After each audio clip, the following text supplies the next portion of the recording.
In December 2017, Cleveland, Ohio, experienced one of the darkest child abuse cases in recent history, leaving a community horrified and a family irrevocably shattered.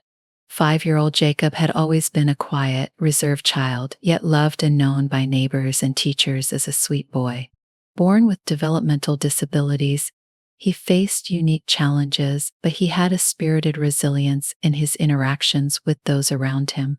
Despite his disabilities, Jacob's gentle presence was familiar to those on his street and in his school, which made his sudden absence all the more troubling. His last known sighting was in early fall, around the time the trees turned red and gold.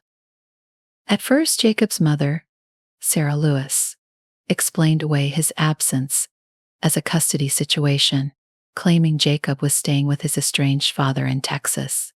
She assured friends and school administrators that he would return soon, but weeks turned into months without any sign of Jacob. Concern grew quietly, with neighbors beginning to question the strange silences emanating from Sarah's household.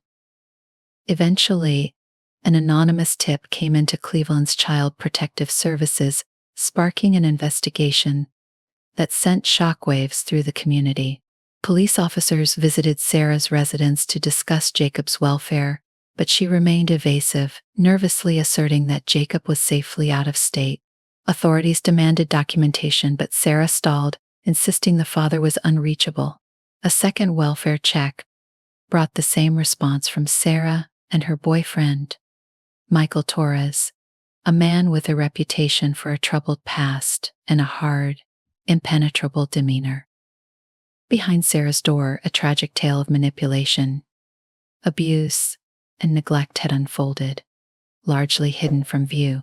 For weeks, social workers and law enforcement worked through official channels to confirm Jacob's location in Texas. Each attempt to reach his alleged caregivers ended in disappointment. They dug deeper into the Lewis family's history and discovered a disturbing turn in Sarah's life, a marked change beginning with her relationship with Michael. Those who knew Sarah described a once caring mother who became distant, often appearing more concerned with appeasing Michael than with caring for her son. In the face of mounting concern, the Cleveland Police Department filed a petition to conduct a thorough investigation into the household. A search warrant was finally granted on a frigid, gray day in early December. Officers entered the cluttered, unkempt house, hoping to find some evidence of Jacob's location, any indication that he was indeed with his father. Yet, in every corner of the house, from his empty bedroom to his abandoned toys, they found no sign of the little boy. It was as if Jacob had simply vanished. The house itself was shrouded in decay and neglect, as if it mirrored the very absence of its missing child. Sarah's behavior during the search was oddly detached. Her responses were inconsistent, her body language guarded. Michael, meanwhile, displayed an aloofness that seemed closer to indifference than concern. The officers left with a haunting feeling, the nagging sense that they were overlooking something terrible and important. As Cleveland's authorities continued piecing together fragments of Jacob's life and disappearance, they uncovered records from Jacob's school detailing his repeated absences, unexplained injuries, and reports from concerned teachers who had long suspected neglect. But nothing in those files prepared them for what they would soon find buried in Sarah's backyard. The inquiry into Jacob's life revealed not only a missing child, but a family dynamic fraught with secrecy, cruelty, and deprivation. Sarah's downward spiral had begun a year earlier when she started dating Michael Torres, with a criminal record that included theft and assault. Michael was known to local police as a man to be wary of. He had an unsettling ability to influence those around him, and Sarah, a once devoted mother, was no exception. Her family, especially her sister Emily Lewis, recalled her personality shifting almost overnight. According to Emily, Sarah had once been a committed, if somewhat overwhelmed, single mother, but after meeting Michael, she began withdrawing from her family and friends, adopting his cold and authoritarian outlook on life. Emily observed how Sarah's once kind nature eroded under Michael's influence. She became dismissive of her children's needs and more secretive, as if she had something to hide. When Emily expressed concerns, Sarah would snap defensively, citing her newfound belief in supernatural forces as explanations for Jacob's troubling behavior. Michael seemed to view Jacob's disabilities as weaknesses, and he reportedly urged Sarah to toughen him up. Under Michael's direction, Sarah's parenting grew harsher, her nurturing nature all but replaced by indifference. Neighbors reported hearing loud arguments, sometimes late into the night. According to an anonymous source, Sarah had started complaining that Jacob was acting strange, often attributing his behavior to the influence of spirits that, she claimed, made him difficult to control. Friends and family found this change alarming. To them, Sarah's belief in spirits seemed absurd and ominous, as though it were masking a darker reality. Jacob's physical appearance began to reflect the neglect. Teachers at his special needs program noticed signs of malnutrition and unhealed bruises. He grew withdrawn and unresponsive, a stark departure from his previously cheerful demeanor. It was in these months that Sarah had pulled Jacob out of school entirely, saying she intended to homeschool him. The decision raised concern among school staff, but with Michael's growing presence in her life, Sarah's behavior became increasingly erratic, unapproachable, and defensive. Emily's mounting concern for her nephew led her to attempt reaching out directly to Sarah, but her calls went unanswered. She recalled an incident just before Jacob's disappearance when she stopped by announced. Sarah's home was in disarray, a striking change from the tidy, child-friendly space it once was. When Emily asked about Jacob, Sarah dismissed her questions, making vague references to Jacob being a troubled spirit. The statement left Emily bewildered, but Sarah brushed her off, blaming her son's behavior on outside forces that, she said, she could not control. By the time the police arrived on Sarah's doorstep that December, the clues pointed less to a child away on vacation and more to something tragic and irrevocable. With suspicions mounting and the case gaining urgency, Cleveland's Child Protective Services and local law enforcement decided it was time to intensify their investigation into Jacob's whereabouts. The evasiveness from both Sarah and Michael, paired with unsettling reports from neighbors and family, had made the officers increasingly wary of what lay beneath the surface of Sarah's carefully crafted stories. A third welfare check, paired with a more extensive search of the property, was approved in mid-December during an especially brutal cold snap that settled over Cleveland. Officers arrived at Sarah's home just before sunrise, determined to leave no stone unturned. This time, they were equipped with shovels, cadaver dogs, and forensic specialists. Sarah was visibly tense as they began, her evasive answers about Jacob's supposed trip to Texas seeming thinner and more contrived by the minute. The backyard was overgrown and muddy, the harsh winter frost clinging to the sparse grass. It was in this bleak expanse that investigators set their focus. The cadaver dogs worked in sweeping patterns across the yard, and within minutes, one of the dogs alerted near a small patch of recently disturbed earth. It was a grim sign, but officers proceeded with caution, their worst suspicions growing with every passing second. As they began to dig, the smell of decayed earth filled the air, and within minutes, the outline of a shallow grave emerged. It didn't take long to confirm the unthinkable. The small, frail remains of a child lay beneath the ground, wrapped in a tattered blanket. Despite the chilling scene, there was no mistaking who they had found. Jacob, the 5-year-old boy whose laughter once filled that backyard, had been buried there, hidden away beneath layers of dirt and deceit.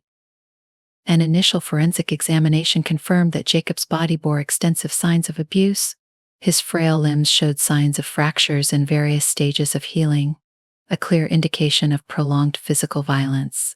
Bruises covered his small frame, with visible marks around his wrists and ankles, hinting at possible restraints. Investigators noted malnutrition as well. His body was disturbingly thin, with evidence suggesting he had been deprived of food for long stretches. The discovery left officers reeling, their horror matched only by a steely resolve to uncover the truth of Jacob's final days. They cordoned off the scene, securing the backyard as forensic teams meticulously gathered evidence. For Cleveland police, the case was no longer about a missing child, but a life stolen and hidden under layers of secrecy and cruelty. As the news of Jacob's tragic death reached his school and neighbors, the community was shaken. The kind-hearted boy they remembered had been subjected to unimaginable suffering in his own home. Teachers who had once cared for him grieved openly, their worst fears confirmed in the most tragic way. To those who had suspected neglect, the truth was even more painful. The thought of Jacob enduring abuse alone and hidden from the world left an indelible scar on the community, one that would never fully heal. The autopsy report was grim, detailing the extensive abuse Jacob had endured. Beyond the bruising and fractures, there were signs of injuries that pointed to repeated physical assaults over a long period. Malnutrition had left Jacob's organs weakened, and his small, underdeveloped body had been slowly wasting away in the months leading up to his death. It was a silent cry for help that had gone unheard, buried beneath the layers of Sarah and Michael's deception. As investigators continued to delve into the household's past, a clear pattern of manipulation and coercion emerged, with Michael at the center of it all. Witness statements painted a chilling picture of a man who controlled every aspect of Sarah's life, systematically isolating her from family, friends, and any source of external support. Under Michael's influence, Sarah's priorities had shifted dramatically, and she had adopted his twisted view of discipline, which involved excessive control and punishment.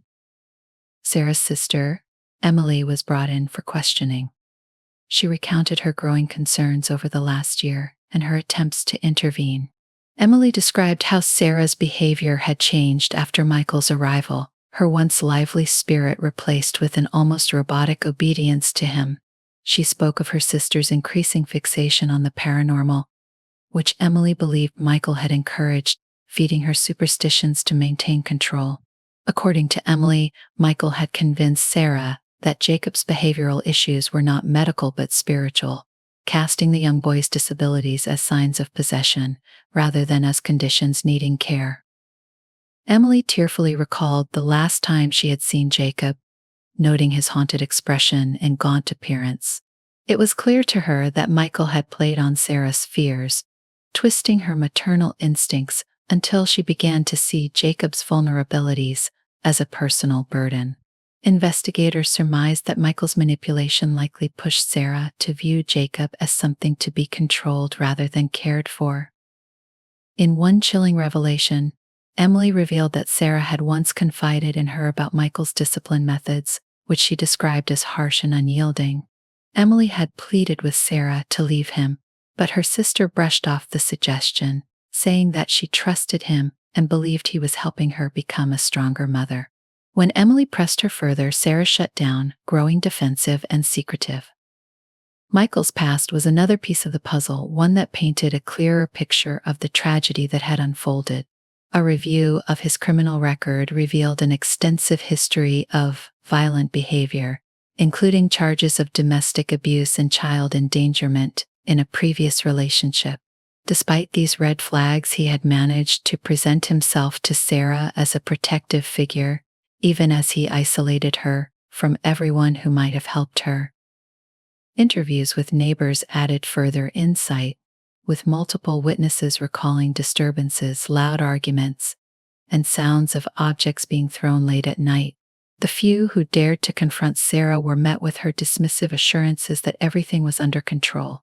Yet, as investigators pieced together the timeline, it was clear that Michael's control over Sarah was absolute and that Jacob's suffering had become a dark secret she felt compelled to hide at all costs. With these revelations, Cleveland's investigators faced the chilling reality of a life trapped in terror and neglect. They had come upon a household wrapped in lies and cruelty, where Jacob's small cries went unheard until it was far too late. The grim discovery in the backyard was the only trace left of a child who had been silenced and hidden away, a devastating reminder of innocence, lost in the depths of secrecy and manipulation. As Cleveland's investigators delved deeper into the motives behind Jacob's death, A complex web of fear, manipulation, and desperation began to emerge. Sarah Lewis, once a devoted single mother, seemed to have been gradually molded by Michael Torres into a shadow of her former self.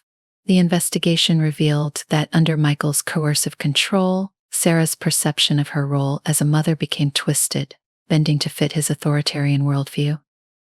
Detectives studied Sarah's background and found no prior signs of abuse or neglect toward her children before Michael's involvement. Her friends and family described her as loving, if a bit overwhelmed, especially with Jacob's special needs. But Michael's entry into her life marked a stark turning point. It was as if he'd slowly drained Sarah of her self-confidence, replacing it with his own philosophy of tough love, a harsh regime that included extreme punishments disguised as discipline. Statements from Sarah's family and friends confirmed that Michael seemed to view Jacob as an inconvenience, an obstacle that complicated his relationship with Sarah and his control over her. Psychological evaluations of Michael, coupled with accounts from former partners, shed light on his disturbing belief system. Michael had a history of enforcing what he called cleansing rituals, a practice that, according to his ex-girlfriends, involved starving children to purge them of impurities. Although his claims bordered on delusional, he convinced Sarah that Jacob's disabilities and behavioral issues were signs of something that needed to be purged. As Sarah bought into Michael's warped ideals, she began withdrawing from the external support she once relied on, isolating herself and her children in a house that soon became a prison. Friends noticed Sarah adopting more of Michael's language, his warped view that Jacob's challenges could only be corrected through discipline and denial. Over time, Sarah grew complicit in Michael's methods, too weakened by his psychological manipulation to see the irreversible damage she was inflicting on her own child. In hindsight, detectives saw Jacob's final months as a slow descent into isolation, abuse, and silence. The few neighbors who occasionally heard sounds from the house recalled that the crying and screaming grew infrequent in the last few weeks of his life, a silence that now, in light of his death, seemed infinitely more haunting. With mounting evidence of abuse and coercion, detectives turned their focus to reconstructing Jacob's final days in chilling detail. Forensic analysis of the home revealed disturbing traces of bloodstains on the walls and floors of his small bedroom, now partially concealed by layers of dirt and grime. The room itself was cold and unkempt, filled with a bed stripped of linens and walls bare of any decoration. It was as though Jacob's existence had been scrubbed from the home entirely. Investigators also found empty food containers, some hidden behind furniture, suggesting that Jacob may have been trying to feed himself in secret. The malnutrition evident in his autopsy pointed to a starvation regimen enforced by both Sarah and Michael, likely as part of the so-called purging ritual. The horror of this discovery was compounded by forensic evidence, indicating that the last month of his life was one of severe deprivation, during which he was likely confined to his room for extended periods. In one particularly haunting discovery, detectives found a set of crude restraints in Jacob's bedroom, fashioned from duct tape and rope. Evidence indicated they were used to bind him, likely to prevent him from leaving the room in search of food.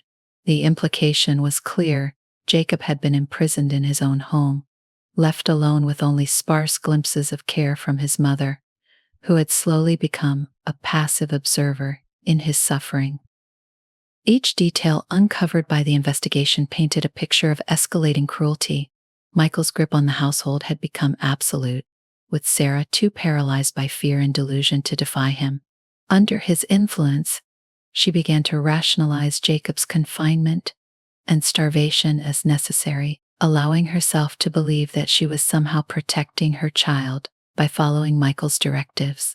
In reality, she was a tragic accomplice to the very abuses she should have fought to prevent. The investigation uncovered accounts from family members who reported a visible change in Jacob's behavior in the months leading up to his disappearance. Once a child who tried to interact and engage, he had grown quiet and withdrawn. as though he sensed that his cries for help would go unanswered. His teachers, too, noticed changes. They reported that he often appeared distracted and fearful in class, traits they initially attributed to his disabilities rather than to any form of abuse. Through meticulous documentation and evidence, detectives pieced together a timeline suggesting that, after weeks of progressive neglect, Jacob's life came to an abrupt and tragic end. The exact circumstances of his death remained unclear, as the autopsy report could not determine a precise cause due to the extent of decomposition. However, forensic experts strongly suspected that malnutrition and physical trauma were contributing factors. Investigators now had a near complete understanding of the suffering Jacob endured, but they still faced a final challenge: securing a confession that would hold Sarah and Michael accountable. Both had been evasive in questioning, each deflecting blame onto the other. But with Jacob's body as undeniable evidence of their cruelty, detectives prepared for the next phase, a courtroom confrontation that would finally bring their dark secrets to light. The trial of Sarah Lewis and Michael Torres became one of the most high-profile cases Cleveland had seen in years. The courtroom was packed with members of the media, concerned citizens, and Jacob's devastated family members. Each day, new details emerged, shedding light on the shocking neglect and abuse that Jacob had endured. Public outrage grew as the prosecution outlined the events leading up to Jacob's death, describing the toxic relationship between Sarah and Michael and the tragic consequences of their twisted beliefs. The prosecution's case was clear: Sarah and Michael had knowingly subjected Jacob to prolonged abuse, ultimately leading to his untimely death. The district attorney presented medical records, teacher statements, and witness testimonies painting a heartbreaking picture of a child who had been systematically isolated and mistreated. Graphic evidence from Jacob's autopsy and crime scene photos underscored the extent of his suffering, leaving a heavy silence in the courtroom each time new evidence was displayed. Psychological evaluations presented by the prosecution highlighted Michael's history of coercion and manipulation, establishing a pattern of control that he exerted over both Sarah and Jacob.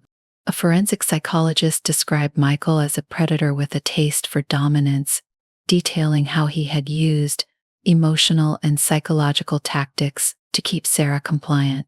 Michael's former partners testified as well, recounting eerily similar patterns of control and cruelty in their relationships with him, further solidifying his role as the orchestrator of Jacob's abuse. But Sarah was far from exonerated. The prosecution argued that although she was manipulated by Michael, she bore direct responsibility for her son's suffering. Witnesses who had known Sarah as a loving mother spoke of their disbelief at her transformation, but the evidence showed that Sarah had enabled the cruelty, helping to restrain and starve Jacob, even as she claimed to protect him.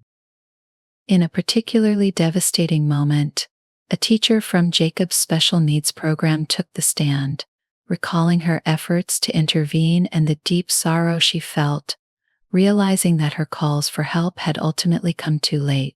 She spoke of Jacob's gentle nature, his curiosity, and his quiet resilience, describing a child who had been slowly broken by a household meant to protect him. Her testimony brought many in the courtroom to tears, underscoring the senseless tragedy that had unfolded behind closed doors. Michael's defense was cold and detached, portraying him as a misunderstood figure who only meant to discipline Jacob in ways he believed would help the child overcome his challenges. His attorney argued that Michael had no intent to harm Jacob, framing his actions as misguided rather than malicious. But the public had little sympathy for his calculated responses. His demeanor in the courtroom reflected none of the remorse one might expect, further solidifying his reputation as a callous manipulator. Sarah's defense took a different approach. Her attorney argued that she had been coerced and brainwashed, suffering from a type of psychological dependence that rendered her unable to protect her son. The defense described Michael's influence as all-encompassing, explaining that Sarah had lost her ability to think independently, her motherly instincts clouded by fear and delusion. Yet, As the prosecutor reminded the court, Sarah had not just been a passive victim, but an active participant in Jacob's suffering. Despite her defense's attempts, public opinion of Sarah was unsparing, viewing her complicity as a betrayal of the deepest parental bond. With each day of the trial, a clearer picture emerged. Jacob had lived his last months in fear and isolation, his world limited to the confines of his dark, barren room. The prosecution's closing statements left an indelible mark on everyone present, hammering home the brutality of Job's final days and calling for justice for the child who had been silenced long before his life ended. After weeks of emotional testimonies, expert analyses, and gruesome evidence, the jury finally deliberated. The weight of the case was felt by all, as each juror reviewed the exhaustive testimonies and evidence presented in court.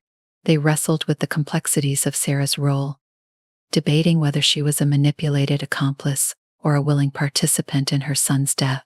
Michael's role was less ambiguous. His domination and manipulation of Sarah were undeniable, as was his responsibility for the brutality inflicted on Jacob. After 3 days of deliberation, the jury reached a verdict. The court was tense as the foreperson read the decisions aloud. The collective breath of the room held in anticipation. Michael Torres was found guilty of second-degree murder, child abuse, and unlawful confinement. The sentence was harsh, reflecting both his history of abusive behavior and the overwhelming evidence of his active role in Jacob's suffering. He showed no visible reaction, staring ahead without emotion as his fate was sealed. Sarah's verdict was more complex, reflecting the nuanced arguments regarding her coercion and manipulation by Michael. She was found guilty of manslaughter and child endangerment, but acquitted of first-degree murder. The judge, in his closing statements, acknowledged the tragedy of Sarah's descent into manipulation, but stressed that her complicity and failure to act could not be excused. For her role in Jacob's suffering, Sarah received a 25-year prison sentence.